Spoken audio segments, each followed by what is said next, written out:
का कुछ ऐसा विचित्र प्रवाह रहा है भारत में कि जाति धर्म का हिस्सा बन गई है। कोई अगर जाति विरुद्ध आचरण करता है तो ये लगभग धर्म विरुद्ध आचरण जैसी बात हो जाती है, इसलिए जाति नहीं जा रही है भारत से। दो ऐसी चीजों को आपस में जोड़ दिया गया है जिनका आपस में सच में कोई रिश्ता नहीं।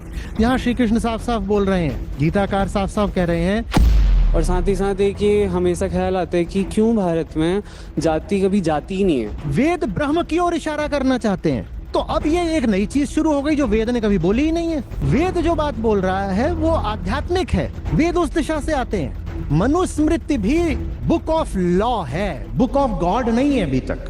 लेकिन अगर इतिहास में कुछ ऐसा हो गया हो कि जाति और धर्म को एक साथ गूंथ दिया गया हो, और ये धारा बहुत पीछे से बहती हुई आ रही है, बहुत पीछे से, जहां से बहती हुई आ रही है जानना चाहोगे? शुरू करूं?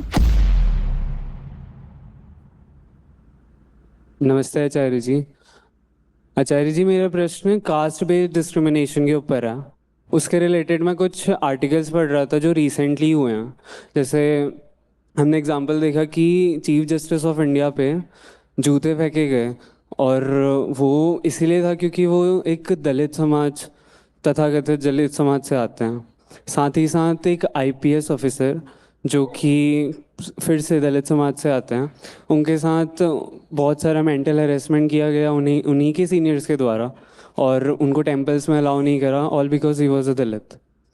एक हमने न्यूज़ देखी है जहाँ पे रायबरेली में एक युवक थे, उनको मॉब लिंचिंग में उनकी डेथ हो गई। आचार्य जी, मेरा प्रश्न है कि हमने 200 साल तक एक ऐसे साम्राज्य के अंदर अपनी रीढ़ तोड़ी जहाँ पे उन्होंने हमें डिवाइड एंड रूल पॉलिसी के तहत वर्गीकृत करा। हमने देखा कि कैसे वो डिवाइड एंड रूल पॉलिसी से किसी को कोई पहचान दे देते थे और उस पर हमें रूल करते थे। सर,